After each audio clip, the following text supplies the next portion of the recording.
tout un tas de petits fragments d'aiguilles qui ont été cassés probablement en cours d'utilisation, et on remarque aussi l'extrême finesse de certaines pièces, là, comme ici. C'est vraiment très très fin, et ça explique qu'en fait ce soit fragile. Quand on imagine la couture préhistorique à l'aide d'aiguilles à chat en os, c'est indissociable d'un outil complémentaire qui s'appelle le poinçon, et qui lui va servir à perforer le cuir, puisque c'est essentiellement ces matières-là qui vont être cousues. Donc le poinçon perfore le cuir, et l'aiguille, son rôle, c'est simplement de passer le fil, qui va être en tendon par exemple.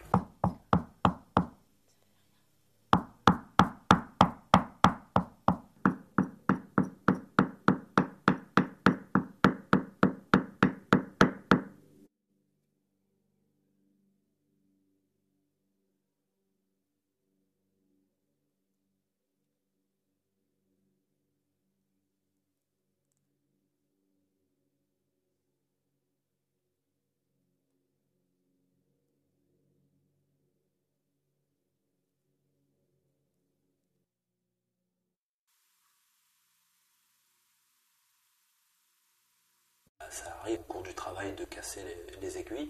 Tant qu'on peut les réparer, si elles sont suffisamment longues, on va les réparer, retailler une pointe ou refaire une perforation.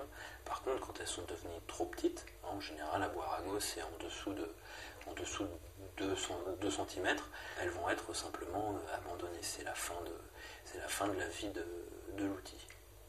On a retrouvé énormément de déchets, d'aiguilles fracturées, abandonnées sur ce site en particulier.